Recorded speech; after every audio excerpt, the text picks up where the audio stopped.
Frei Genebro, de Eça de Queiroz. Nesse tempo ainda vivia, na sua solidão nas montanhas da Umbria, o divino Francisco de Assis, e já por toda a Itália se louvava a santidade de Frei Genebro, seu amigo e discípulo. Frei Genebro, na verdade, completara a perfeição em todas as virtudes evangélicas, pela abundância e perpetuidade da oração. Ele arrancava da sua alma as raízes mais miúdas do pequeno e tornava-a limpa e cândida, como um desses celestes jardins em que o solo anda regado pelo Senhor e onde só podem brotar açucenas. A sua penitência, durante 20 anos de claustro, foram tão dura e alta que já não temia o tentador. Agora, só com o sacudir da manga do hábito, rechaçava as tentações, as mais pavorosas ou as mais deliciosas, como se fossem apenas moscas inoportunas. Benéfica e universal, à maneira de um orvalho de verão, a sua caridade não se derramava somente sobre as misérias do pobre, mas sobre as melancolias do rico. Na sua humilíssima humildade, ao se considerava nem igual de um verme. Os bravios barões, cujas negras torres esmagavam a Itália, acolhiam reverentemente e curvavam a cabeça a este franciscano descalço e mal remendado que lhes ensinava a mansidão. Em Roma, em São João de Latrão, o Papa Honório beijara as feridas de cadeiras que lhe tinham ficado nos pulsos do ano em que na Mourama, por amor dos escravos, padecera a escravidão. E como nessas idades os anjos ainda viajavam na terra, com as suas asas escondidas, arrimados a um bordão, muitas vezes, trilhando uma velha estrada pagã ou atravessando uma selva, ele encontrava um moço de inefável formosura, que lhe sorria e murmurava: "Bons dias, irmão Genebro." Ora, um dia, indo este admirável mendicante de espoleto para Terni, e avistando no azul e no sol da manhã, sobre uma colina coberta de carvalhos, as ruínas do castelo de Ottofried, pensou no seu amigo Egídio, antigo noviço como ele, no mosteiro de Santa Maria dos Anjos, que se retirara àquele ermo para se avizinhar mais de Deus, e ali habitava uma cabana de como, junto das muralhas derrocadas, cantando e regando as alfaces do seu horto, porque a sua virtude era amena. E como mais de 3 anos tinham se passado desde que visitara Exídio, largou a estrada, passou embaixo do vale, sobre as alpôndras, o riacho que fugiu por entre os aleandros em flor. Começou a subir lentamente a colina frondosa. Depois da poeira e ardor do caminho de Spoleto, era a doce e larga sombra dos castanheiros e a relva que lhe refrescara os pés doloridos. À meia encosta, numa rocha onde se esguedelhavam silvados, nas ervas úmidas, dormia, ressonando consoladamente um homem, que de certo por ali guardava porcos, porque vestia um grosso surrão de couro e trazia, pendurada na cinta, uma buzina de porqueiro. O bom frade bebeu de leve, afugentou os moscardos que zumbiam sobre a rude face adormecida e continuou a trepar a colina, com o seu alforge, o seu cajado, agradecendo ao Senhor aquela água, aquela sombra, aquela frescura, tantos bens inesperados. Em breve, avistou com efeito o rebanho de porcos, espalhados sob as frondes, roncando e fossando as raízes, uns magros e agudos, de cerdas duras, outros redondos, com o focinho curto afogado em gordura, e os bacorinhos correndo em torno às tetas das mães, luzídeos e cor-de-rosa. Frei Genebro pensou nos lobos e lamentou o sono do pastor descuidado. No fim da mata começava a rocha, onde os restos do castelo lombardo se erguiam, revestidos de era, conservando ainda alguma seteira esburacada sobre o céu, ou, numa esquina de torre, uma goteira que, esticando o pescoço do dragão, espreitava por meio das silvas bravas. A cabana do ermitão, telhada de como que lascas de pedra seguravam, apenas se percebia entre aqueles escuros granitos pela horta, que em frente verdejava com os seus talhões de couve e estacas de feijoal, entre a alfazema cheirosa. Egídio não andaria afastado, porque sobre o murozinho de pedra solta ficara pousado o seu cântaro, o seu podão e a sua enxada. E docemente, para o não importunar, se aquela hora da sesta estivesse recolhido e orando, Frei Genebro empurrou a porta de pranchas velhas, que não tinha loquete para ser mais hospitaleira. Irmão Egídio, do fundo da choça rude, que mais parecia cova de bicho, veio um lento gemido. Quem me chama? Aqui neste canto a morrer. A morrer, meu irmão. Frei Genebro acudiu em grande dó.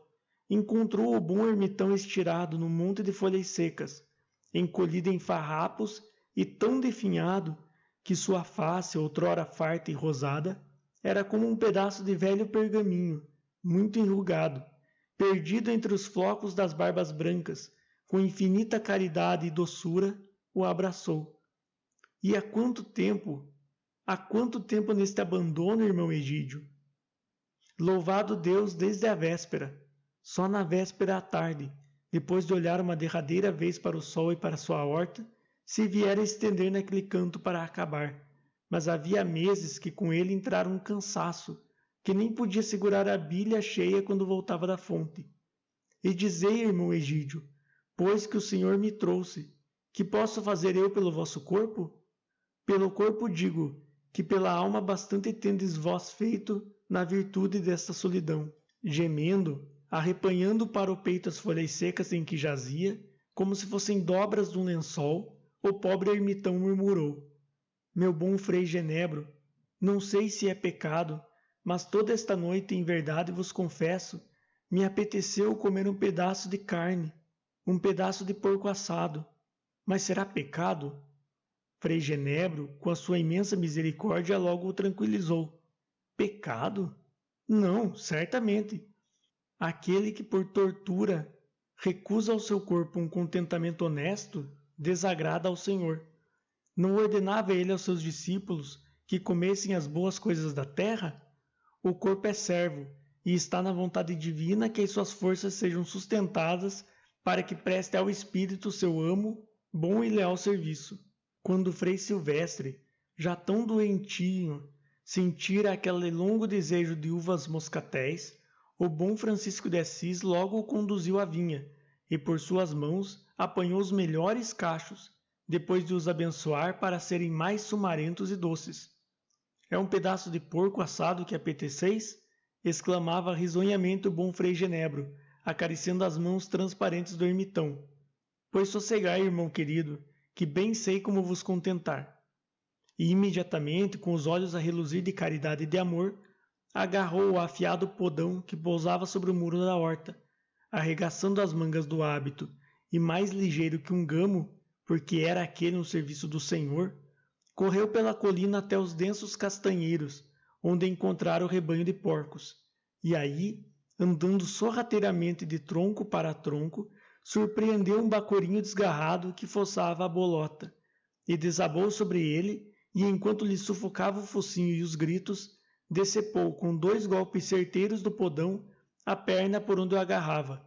Depois, com as mãos salpicadas de sangue, deixando a resa arquejar numa poça de sangue, o piedoso homem galgou a colina, correu à cabana, gritou dentro alegremente: Irmão Egídio, a peça de carne já o Senhor a deu. E eu, em Santa Maria dos Anjos, era bom cozinheiro. Na horta do ermitão arrancou uma estaca do feijoal que, como podão sangrento, aguçou em espeto. Entre 2 pedras acendeu uma fogueira. Com zeloso carinho assou a perna do porco. Era tanta sua caridade que, para dar a Egídio todos os antegostos daquele banquete raro em terra de mortificação, anunciava com vozes festivas e de boa promessa: já vai aloirando o porquinho, irmão Egídio. A pele já tosta, meu santo. Entrou, enfim, na choça triunfalmente, com um assado que fumegava e recendia cercado de frescas folhas de alface. Ternamente ajudou a sentar o velho, que tremia e se babava de gula. Arredou das pobres faces maceradas os cabelos que o suor da fraqueza empastara, e para que o bom Egídio não vexasse com a sua voracidade e tão carnal apetite, ia afirmando enquanto lhe partia as febras gordas, que também ele comeria regaladamente daquele excelente porco, se não tivesse almoçado à farta na locanda dos Três Caminhos. Mas nem bocado agora me podia entrar, meu irmão. Com uma galinha inteira me atochei, e depois uma fritada de ovos, e de vinho branco, um quartinho. E o santo homem mentia santamente, porque desde madrugada não provara mais que o magro caldo de ervas, recebido por esmola à cancela de uma granja. Farto, consolado, Egídio deu um suspiro, recaiu no seu leito de folha seca. Que bem lhe fizera! Que bem lhe fizera! O Senhor, na sua justiça, pagasse a seu irmão Genebro aquele pedaço de porco. E o ermitão, com as mãos postas, Genebro ajoelhado, ambos louvaram ardentemente o Senhor, que a toda necessidade solidária manda de longe o socorro. Então, tendo coberto Egídio com um pedaço de manta e posto a seu lado a bilha cheia de água fresca e tapado contra as aragens da tarde a fresta da cabana, Frei Genebro, debruçado sobre ele, murmurou: Meu bom irmão, vós não podeis ficar neste abandono. Eu vou levado por obra de Jesus, que não admite tardança, mas passarei no convento de Sambricena e darei recado para que o noviço venha e cuide de vós com amor no vosso transe. Deus vos vele entretanto, meu irmão. Deus vos sossegue e vos ampare com a sua mão direita. Mas Egídio cerrara os olhos, nem se moveu, ou porque adormecera, ou porque seu espírito, tendo pago aquele derradeiro salário ao corpo, como a um bom servidor, para sempre partira, fim da sua obra na terra. Frei Genebro pensava quanto era magnânimo o Senhor em permitir que o homem, feito à sua imagem augusta, recebesse tão fácil consolação de uma perna de certo assada entre duas pedras. Retornou à estrada, marchou para Terni, e prodigiosa foi, desde esse dia, a atividade de sua virtude. Através de toda a Itália, sem descanso, pregou o Evangelho eterno, adoçando a aspereza dos ricos, alargando a esperança dos pobres. O seu imenso amor ia ainda para além dos que sofrem, até aqueles que pecam, oferecendo um alívio a cada dor, estendendo um perdão a cada culpa, e com a mesma caridade que tratava os leprosos, convertia os bandidos. Durante as invernias e as neves, vezes inumeráveis dava aos mendigos a sua túnica, as suas alpercatas.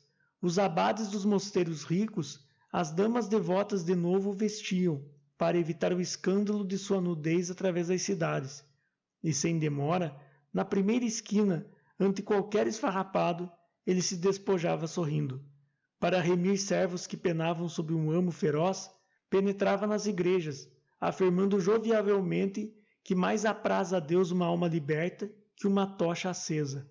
Cercado de viúvas, de crianças famintas, invadia as padarias, açougues, até as tendas dos cambistas, e reclamava imperiosamente, em nome de Deus, a parte dos deserdados. Sofrer, sentir a humilhação eram para ele as únicas alegrias completas. Nada o deliciava mais do que chegar de noite molhado, esfaimado, tiritando, a uma opulenta abadia feudal, e ser repelido da portaria como um mau vagabundo. Só então, agachado nos lodos do caminho, mastigando um punhado de ervas cruas, ele se reconhecia verdadeiramente irmão de Jesus, que não tivera também, como tem sequer os bichos do mato, um covil para se abrigar. Quando um dia, em Perusa, as confrarias saíram ao seu encontro, com bandeiras festivas ao repique dos sinos, ele correu para um monte de esterco, onde se rolou e se sujou, para que daqueles que o vinham engrandecer, só recebesse compaixão e escárnio. Nos claustros, nos descampados em meio das multidões, durante as lides mais pesadas, orava constantemente, não por obrigação, mas porque na prece encontrava um deleite adorável. Deleite maior, porém, era para o franciscano ensinar e servir. Assim, longos anos errou entre os homens, vertendo seu coração como a água de um rio, oferecendo os seus braços como alavancas incansáveis, e tão depressa, numa ladeira deserta, aliviava uma pobre velha de sua carga de lenha, como numa cidade revoltada, onde reluzissem armas, se adiantava, com o peito aberto, e amansava as discórdias. Enfim, uma tarde em véspera de Páscoa, estando a descansar nos degraus de Santa Maria dos Anjos, avistou de repente no ar liso e branco uma vasta mão luminosa que sobre ele se abria e faiscava. Pensativo murmurou: Eis a mão de Deus, a sua mão direita, que se estende para me colher ou para me repelir. Deu logo a um pobre que ali rezava a Ave Maria, com sua sacola nos joelhos, tudo o que no mundo lhe restava, que era um volume do Evangelho muito usado e manchado de suas lágrimas. No domingo, na igreja, ao levantar a hóstia, desmaiou. Sentindo então que ia terminar a sua jornada terrestre, quis que o levassem para um curral e o deitassem sobre uma camada de cinzas. Em santa obediência ao guardião do convento, consentiu que o limpassem dos seus trapos, lhe vestissem um hábito novo, mas com os olhos alagados de ternura, implorou que o enterrassem num sepulcro emprestado, como fora o de Jesus, seu Senhor, e suspirando, só se queixava de não sofrer. O Senhor que tanto sofreu, por que não me manda a mim o padecimento bendito? De madrugada pediu que abrissem bem largo o portão do curral. Contemplou o céu que clareava, escutou as andorinhas que na frescura e silêncio começaram a cantar sobre o beiral do telhado, e sorrindo, recordou uma manhã com Francisco de Assis à beira do lago de Perusa. O mestre incomparável se detivera ante uma árvore cheia de pássaros e fraternamente lhes recomendara que louvassem sempre o Senhor. Meus irmãos passarinhos, cantai bem a vosso Criador, que vos deu essa árvore para que nela habiteis, e toda esta limpa água para beber, e essas penas bem quentes para vos agasalharem, a vós e aos vossos filhinhos. Depois, beijando humildemente a manga do monge que o amparava, Frei Genebro morreu. Logo que ele cerrou os olhos, um grande anjo penetrou diafanamente no curral e tomou nos braços a alma de Frei Genebro. Durante um momento, na fina luz da madrugada, deslizou por sobre o prado fronteiro tão levemente que nem roçava as pontas orvalhadas da relva alta. Depois, abrindo as asas radiantes e níveas, transpôs num vôo sereno as nuvens, os astros, todo o céu que os homens conhecem. Aninhada nos seus braços, como na doçura do berço, a alma de Frei Genebro conservava a forma do corpo que sobre a terra ficara. O hábito franciscano ainda a cobria, com um resto de poeira e de cinza nas pregas rudes, e com um olhar novo, que agora tudo trespassava e tudo compreendia.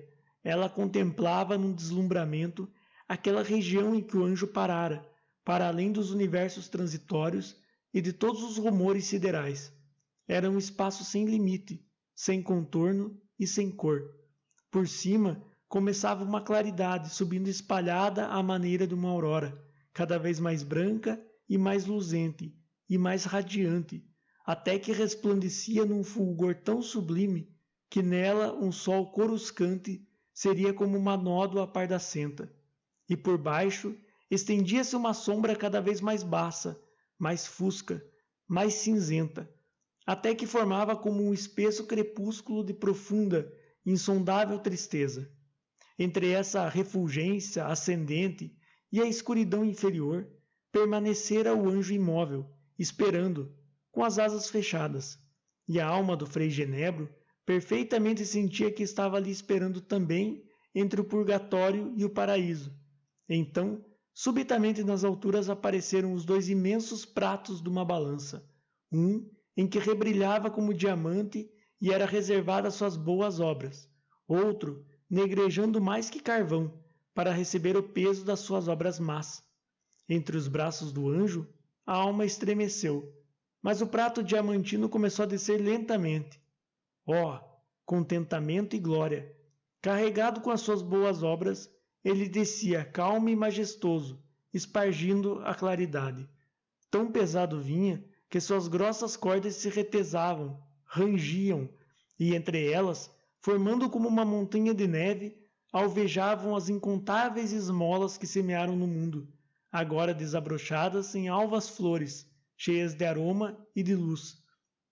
A sua humildade era um cimo, aureolado por um clarão, Cada uma das suas penitências cintilava mais limpidamente que cristais puríssimos, e a sua oração perene subia e enrolava em torno das cordas, à maneira de uma deslumbrante névoadouro.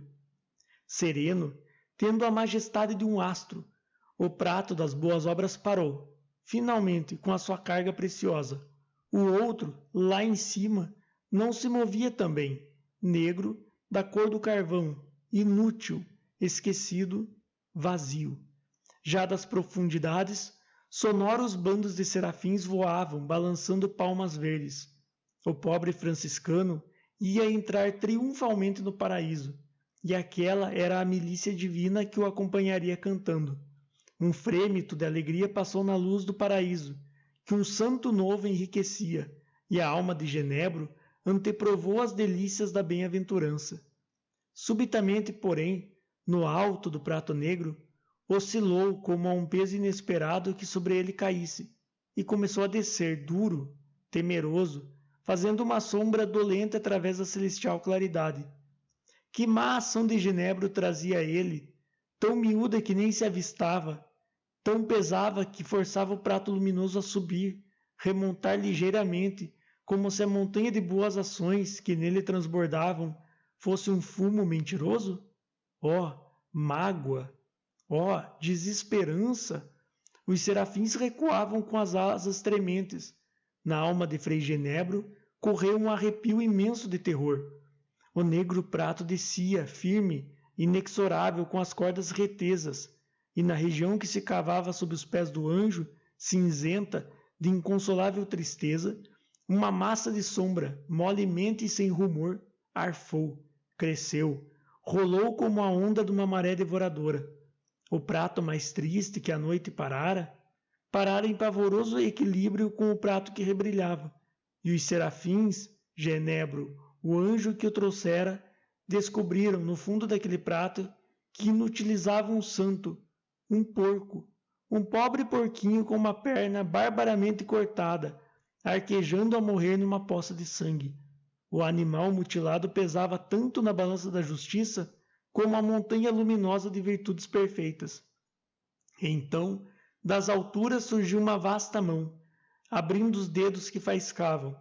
Era a mão de Deus, a sua mão direita que aparecera a Genebro na escada de Santa Maria dos Anjos e que agora supremamente se estendia para o acolher ou para o repelir. Toda a luz e toda a sombra, desde o paraíso fulgente ao purgatório crepuscular, se contraíram num recolhimento de inexprimível amor e terror. E na estática mudez, a vasta mão, através das alturas, lançou um gesto que repelia. Então o anjo, baixando a face compadecida, alargou os braços e deixou cair na escuridão do purgatório a alma de Frei Genebro.